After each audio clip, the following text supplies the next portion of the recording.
the table here. Right, here we are. So here, oh, there's the quilted hug over there, just hung around. So here is the runner. Oh, it looks quite nice like this. Now, I actually think that I have put one of these the wrong way round, but I don't think I'm going to be unpicking it. But you never know, I might. But you see how I've got my filler blocks here, and this one here, as I've looked at it now, I think I really wanted it to go that way. But the first thing I would say to you is to lay your blocks out and get them going in the right direction. Make sure you like what you see. So as you can see there, I have put the bauble, and I'll just show you how I've quilted that, if you can see. So I have quilted the bauble one. Let's just put that down here. I have gone around here, and then I've gone around the inside of the bauble itself. That's it, just around here and up to the outside. And then I've gone all around the square edge here. And on this particular one, because this was loose, I've actually stitched all the way around the edge. That will be covered by the binding, but to hold it down ready for stitching together, it is so much better to have it stitched around the edge. So there are my two filler blocks. And as you can see, here is my quilt as you go finishing, joining them together. And then I've got another one here. So the filler blocks, I have quilted down each side of the seam on this in vertical direction and also horizontally as well. And then the trees, I've actually gone around the outside. So I've gone around here so that the trees look a little bit more dimensional. So I've quilted around the outsides of them. And similarly with this one, I have gone down the sides of the seams, and then also in the candle flame, I've gone inside there, and I've also gone inside the candle itself. Then there's the holly. The holly, I've gone around the edges here and around the edge of the holly leaves. And the star, I have gone right around the edges on the background fabric. And I've also gone inside this center square here, which is the pinwheel.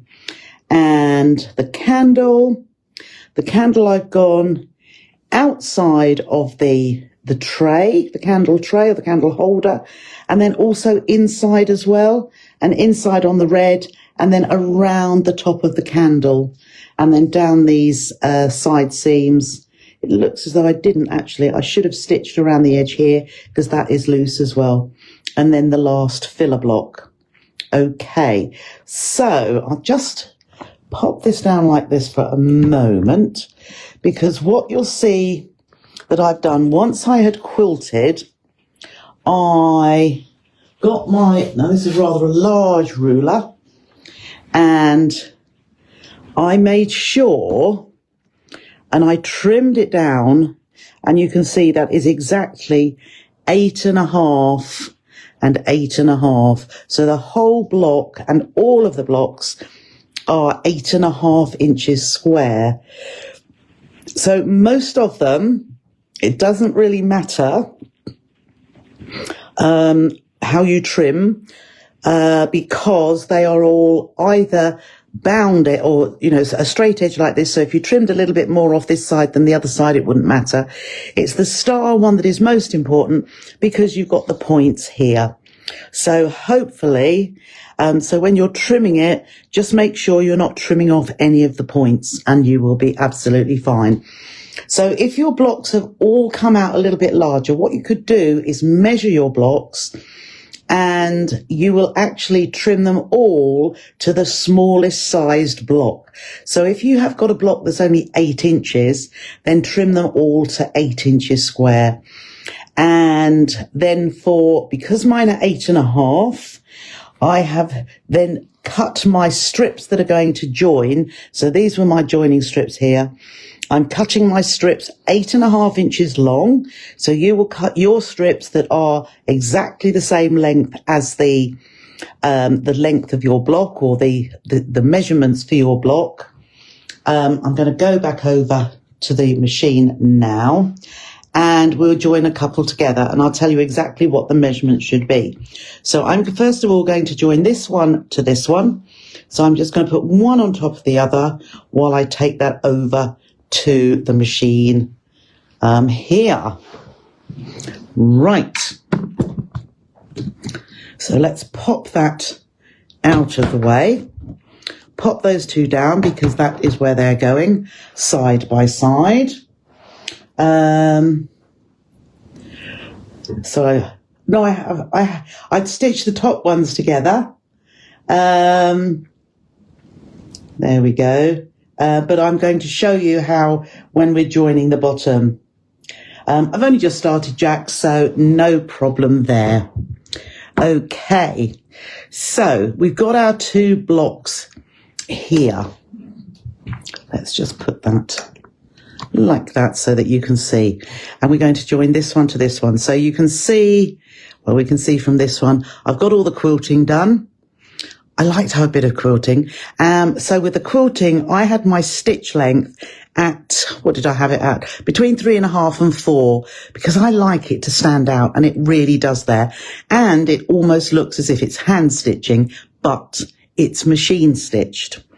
I use thermolam wadding in between the layers because I find that is nice and flat, exactly what you want for something that is going to be a table runner or a place setting, something like that. It's good to have something nice and flat. Now, thermolam isn't a heat resistant wadding.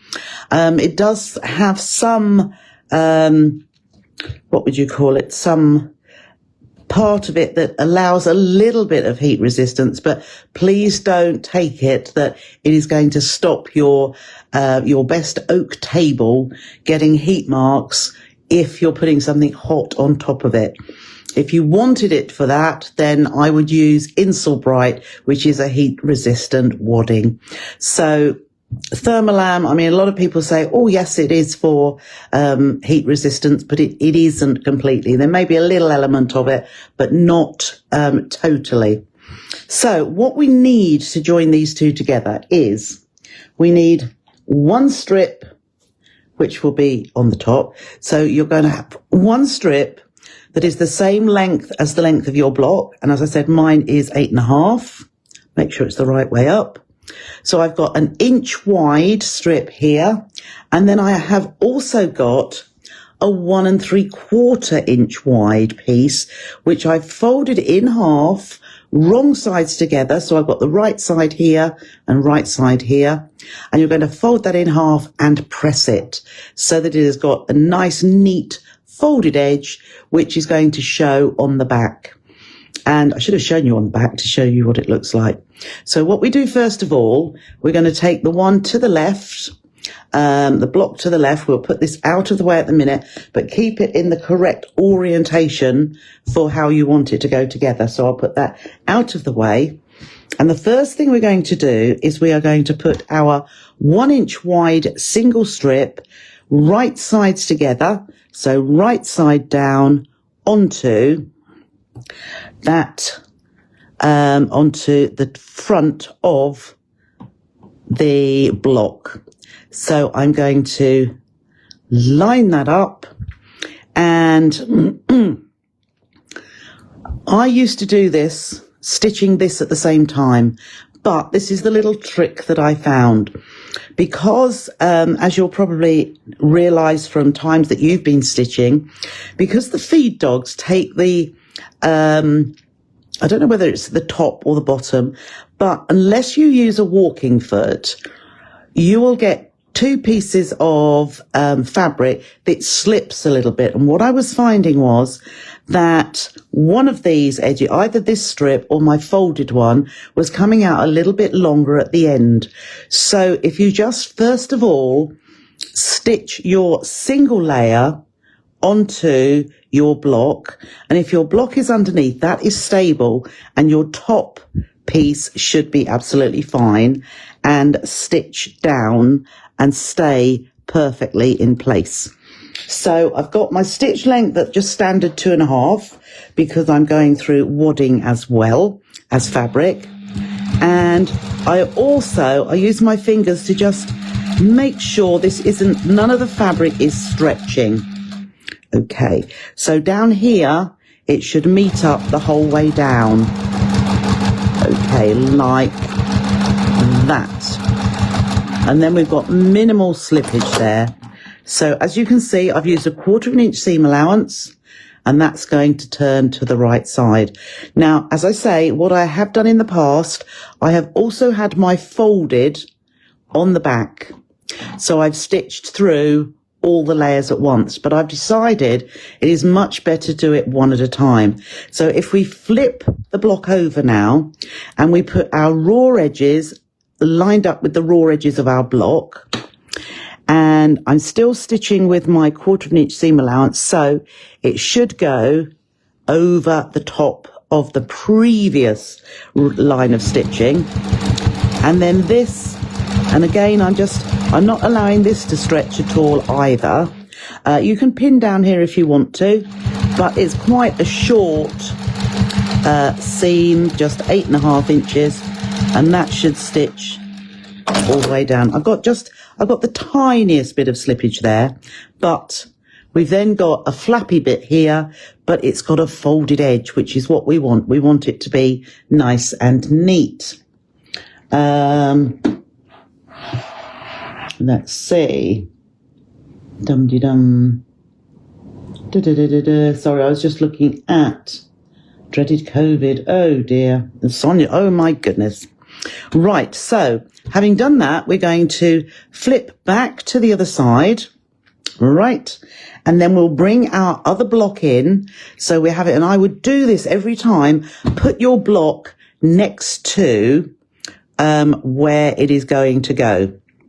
So if you fold that single piece back and just finger press down the seam, or take it to the ironing board and just press that open, okay?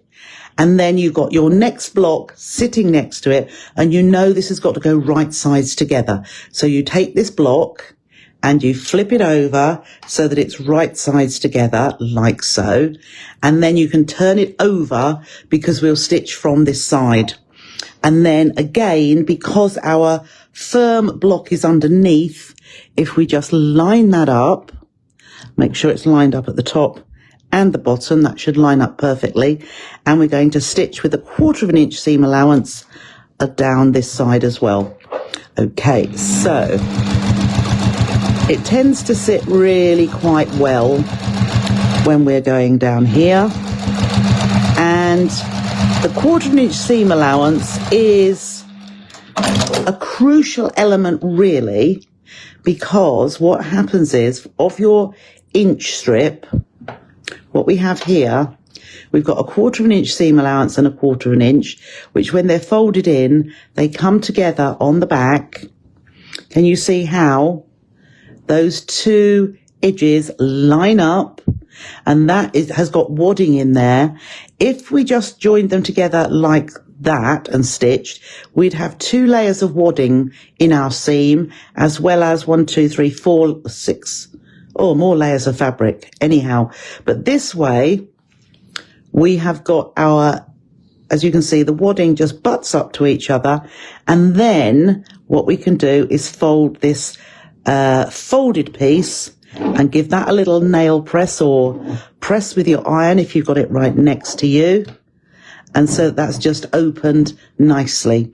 And then that is going to fold over your stitching, and we're going to stitch down here. Now, the neatest way to do this is to then stitch this down by hand.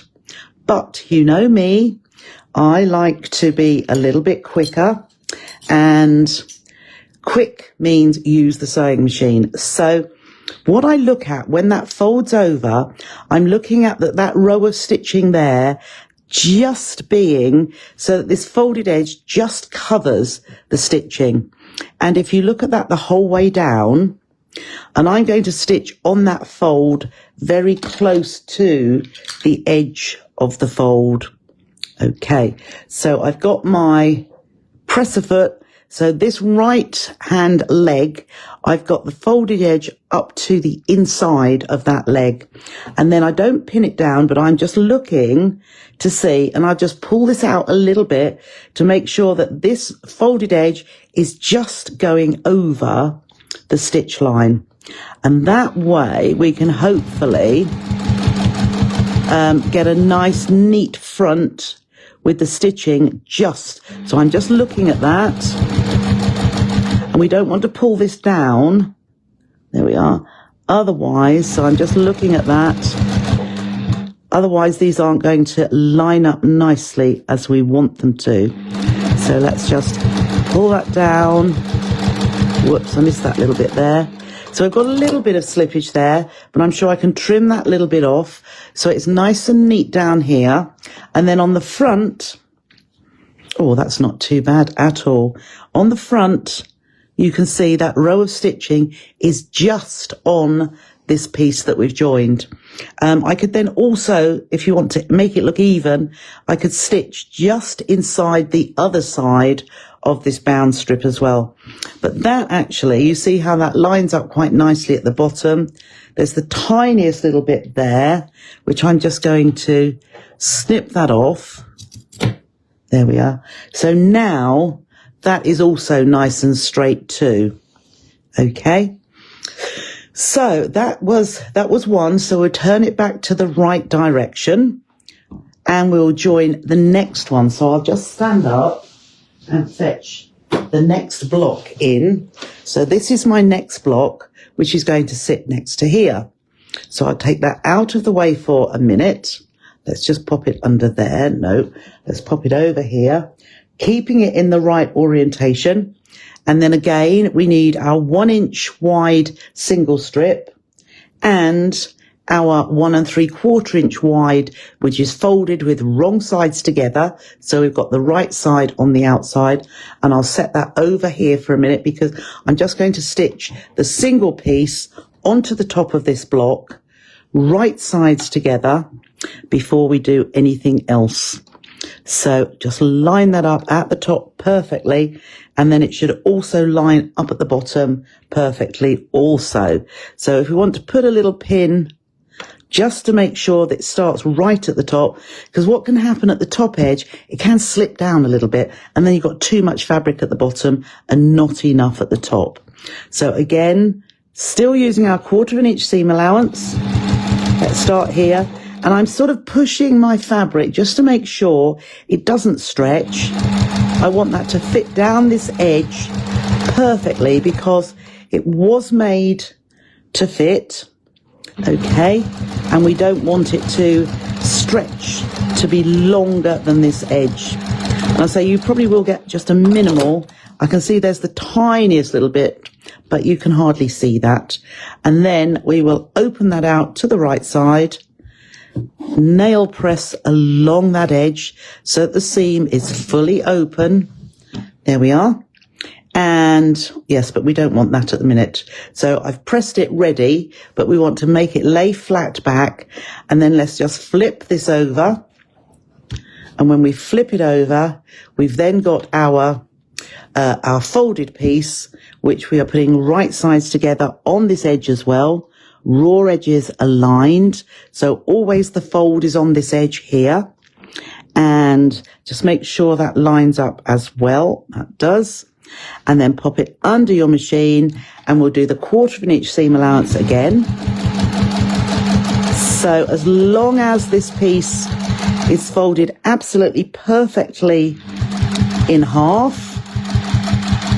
it's going to sit down here very, very nice and neatly. Okay, so we've got that one on as well. So what we can do with this also, we'll leave that there for a minute, because now we need to flip that back over, just making sure it's all the right way up. We've got our holly followed by our filler block. So now if we fold that open, and then we can bring in, and we can check here that we've got the next block in the right orientation. Yep. And put it next to it so that you can see this needs to go right sides together with our strip. Then we can flip it back over again. So a little bit methodical and a bit routine, but this way you're not going to stitch it on the wrong way. So then we can line up this, the next block with our, there we go. And at this point, I'll prick my finger as usual. I can put a pin there just to hold that because we want that edge. Oh, there's the tiniest little bit. That edge should line up perfectly. We don't want it any longer. You can see those blocks line up. And then this should line up as well down to the bottom here. So we've got that lined up. So again, 1/4 inch seam allowance. Take that pin out. And this will fit really nicely down here, nice and slowly. And keep those edges lined up. And it's funny how the top fabric doesn't shift and the bottom fabric doesn't shift because it's got the wadding and the stabilizer in. Okay, so now we can flip the block we've just sewn together from underneath. Let's just take that up a minute. And again, as we fold it over, we've got our blocks or our seams just coming together, so it's nice and neat. And then we have, I think I'd already done that, but I'll just open that out, nail press or press so that it folds over. Unfortunately, I've got calico on the back here, but I've got the background fabric using for here, so it is slightly different, but you can't in this light see the difference.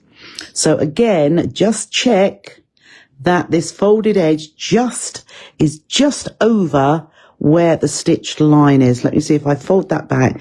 You can see the stitch line is just there. And if you keep that stitch line at the same distance under, let's just pop that down, there we are, you will get a nice even line of stitching at the front. So let's just see, that's it. So let's just stitch down there. And I'm just pushing that away so that I can see this folded edge is just over the stitch line. And then you can't see any stitching in either. I mean, what should happen is I should have a perfect line on the other side. There we are, I've just got it. But I won't because I've moved over a little bit. So that's nice and neat down there. And when we turn this over, hopefully, yeah, we've gone a little bit, but we're almost in the ditch here. There's a tiny little one here, and you can just about see that on the red. But it really does it would take a blind man to be able to see that. There we are. So I can see I've got, again, there's just the tiniest bit on the underside, but I can just trim that away because these edges are nice and straight. It's just a tinsy wincy bit down there, but we want this to be as straight as possible for when the long horizontal one goes in the middle. Okay, let's just have a look. Evening, Janet. Oh, and Sonia's on the mend. Jolly good, Sonia. I had noticed you hadn't been around lately, Sonia. So you've been poorly, but hopefully, like you say, you are on the mend now. So would you like me to do just one more, just so that you've completely, I'm sure you know exactly how to do this, but I have got one more set. So I've got a 1 inch strip and a 1 3/4 inch strip that has been folded. And I'm just going to give that another press. You want it to be nice and firmly pressed. Let's see if that's given that. Oh, yes, that's just enough heat to flatten that out. So there is that one. And I'll just bring the next block which is my star. So the star is the next one that's going to go towards it. And let's have a look. You see, I'm fairly close to that. So I think what I'm going to do, that's not so bad. But so that is going to go close to there. So again, I'm just going to pop that. The star doesn't matter which way it is. So last time of doing this, just to show you, this is the right side. I want it right side down. So just make sure your backing fabric is not, because what could happen, it could be back like that and you stitch it and then you've got bare. And so this was the reason why I was saying about stitching around the edges of your blocks, about 1/8 of an inch in, just to hold it all together. So let's just line that up at the top and pin just to hold that, and then so we can just check that that lines up perfectly down at the bottom as well. So we are just hold that down firmly at the top so that it doesn't shift. There we go. And we're doing 1/4 of an inch seam allowance, and let's just hold that there. And then the 1/4 of an inch, if you can get an accurate 1/4 of an inch seam allowance, then everything goes together perfectly. Okay, there we go. So we've stitched down there. We now want to put this onto the back here. So all we need to do is flip that over, and then we'll line up the raw edges here with the raw edges here. And because we've done our 1/4 of an inch and we're going to do our 1/4 of an inch again, so I'm just making sure that lines perfectly at the top. There we are. And then we want it to line up perfectly at the bottom. So again, just hold that in place, make sure that is perfectly in place. And then this seam down here, 1/4 of an inch, keep those raw edges aligned. Make sure this is not slipping. As I say, you may get the tiniest, and I think I have got the tiniest, but never mind. So there we are, there's our folded edge, but we need to flip back to the right side. And this time we are going to open it out and nail press or press with your iron to get that seam fully opened, because this will now measure 3/4 of an inch. And we'll bring in our next block, which is here, and we're going to flip that right sides together like so. But we're not going to stitch from this side because we can't see under here. So we'll turn it back to the wrong side.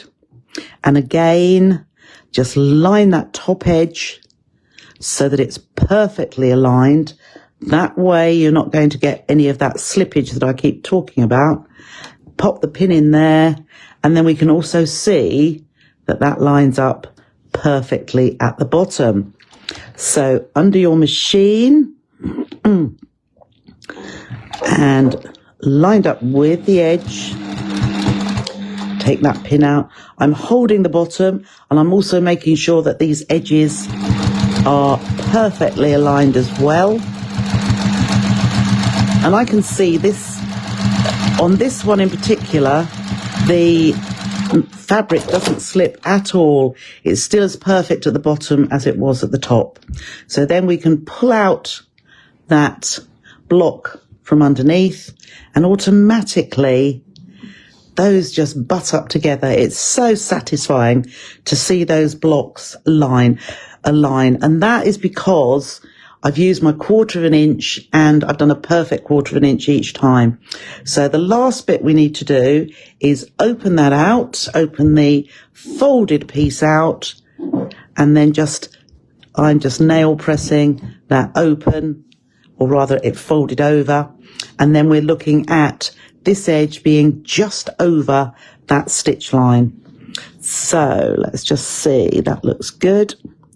And just line that up, and we do the first few stitches. And I do keep checking, because it's nice if we do get a perfect go. Stitching the whole way down on the other side, but it doesn't always happen, but it's so negligible that I wouldn't worry too much about it.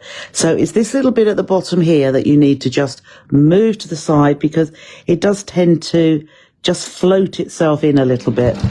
So let's just carry on stitching. I'm just making sure there's a tiniest little bit there that is overhanging, but we can trim that off because it is basically, so that is easy to do nice and straight. And then flip it over to the front.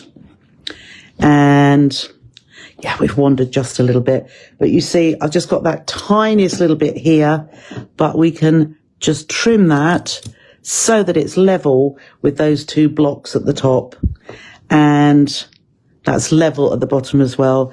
And you can just about see, I've started, it's gone on to the top here, but it's beautifully in the ditch down here, so that you can hardly see that stitching anyway. And with a little bit of pressing, that will be just nice and smooth. So you can see how quickly I've got 1, 2, 3, 4 blocks put together. And when it comes to the joining the top to the bottom, you'll just do exactly the same thing as we did with these strips, but we will need one very long strip. So whatever the length of your runner is, when you've put all your blocks together, you will need a long strip, a 1-inch strip that you'll sew onto the top, right sides together, and do that stitching first of all. And you'll do exactly the same thing as if it were just the individual blocks, but you'll flip then the whole of the top row or bottom row, whichever it was, onto it, and just join it exactly as you did before. And all you'll need to look at lining up is where this joining strip meets the other joining strip on the other side, and it will all go together perfectly, just like that. I'll just walk over to the rest of it so that you can see how it's going to look when it's together. Let's just pop that on there. So this is going to go just here. Okay, so you can see now, there we are, those line up, those line up, those line up. And then it's these last 2 blocks here, which I will need to join onto that as well. But I think it's looking quite nice, quite nice. Perhaps that doesn't look too bad being in that direction. I mean, that is probably the right direction, because if, where are we? Let's just move that up just a little bit here. If there were more blocks going to my left, can you see how this goes down and up? Then if I'd got some more blocks at this side, it would be going that way, and the other one would be going up like that. And this one is definitely like an in-between. So if I hadn't had this holly one here, I could have had this one going like that. So it would just be up and down all the way along. But what we had was in between. Yeah, no, I think actually that should go. That's it. There we go. Yeah. So my other end should go that way, because this has gone this way, and then the 2 blocks there. If it continued, I would have that going there and down there. So I think we are absolutely right. And I do think I'm loving that even more. Okay. And when it comes to finishing it off, all I will do is to bind it just as I would any other quilt. And I'd put the a 2-inch wide fabric, binding fabric, fold it in half and stitch it around the edges. Now on this one, I think also that I would put let's have a look as to whether I think this is a bit more of my fabric. I think I'm going to put cream around the edge. Possibly, if I have got enough, it might be good to put, I could put red. I've got a little bit of red left. Here we are. Or I've got a bit of green. I mean, it might be better to have a green edge. It might be, actually it probably would, to have a narrow green binding because of all the binding of all the green in the quilt. That might look nice, having green on there, as opposed to having red. Let me just, I haven't got any tiny bits of the red. It perhaps would look nice in red, and it will join, or it might actually be red. I don't know. See, this is what I would look at. Either the green or the red, actually. My first thought was to have it in this background fabric, but it might be nice to have it in the red, as there's so much red within the quilt, and it would bring it all together. You'll probably see that I've tried, where I've used this green here and in the trees, I've tried to spread that out, and then also to spread my other more delicate Christmassy fabric and there and there. Had I done it longer, I may have had this here and that one here, and you know, but it's just a case of laying your blocks out and seeing which layout you prefer.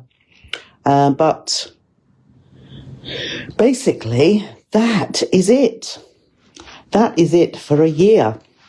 So what we will do next week, or next month rather, we'll perhaps do another little project, another little quick project, just to taste, little taster, whet your appetite for what's going to happen next year. Oh, which is coming very, very quickly. Thank you, Pauline. Pauline thinks it looks lovely.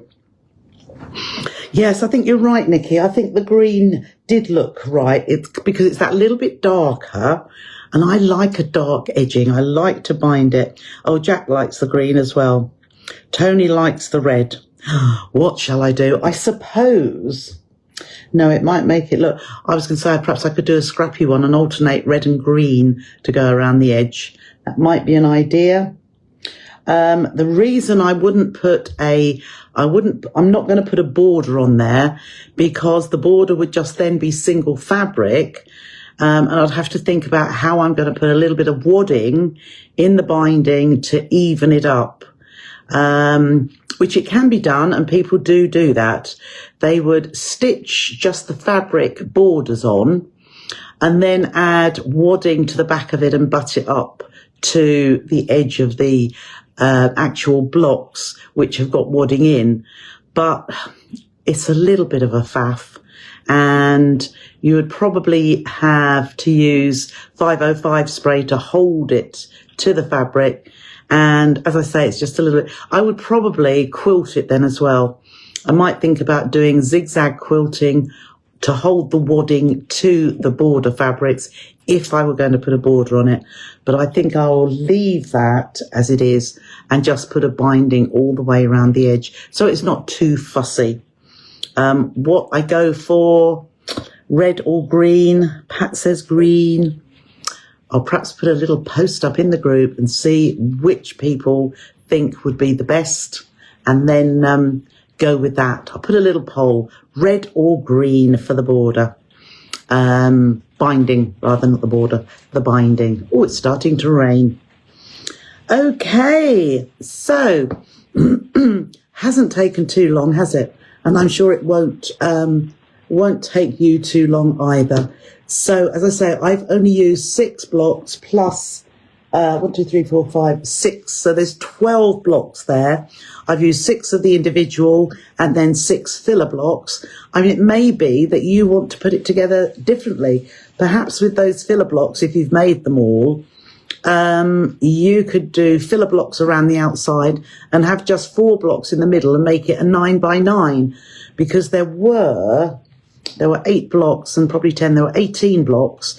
That way, actually, you could get 2 3 by 3. So with 9 blocks in each one, you could make 2 square table mats, large table setting mats.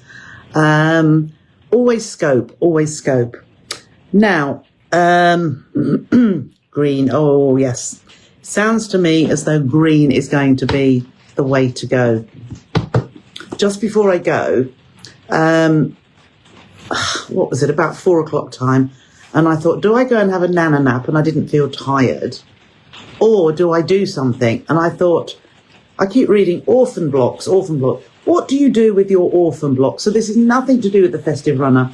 And I looked over to my table here, which is where every time I do something, I lay it on there, and I had an orphan block. It was, I can't even think what the block was. I used the fabrics that I have a small range of by Judy Jarvie called, was it Countryside or something like that? And there were 3 florally ones, and it's quite pretty. And I had a block. In actual fact, I think I've got one more block. So let me just show you. And I had made a quilt from it, but this is the block that I did. Do you remember that one? Woven was called.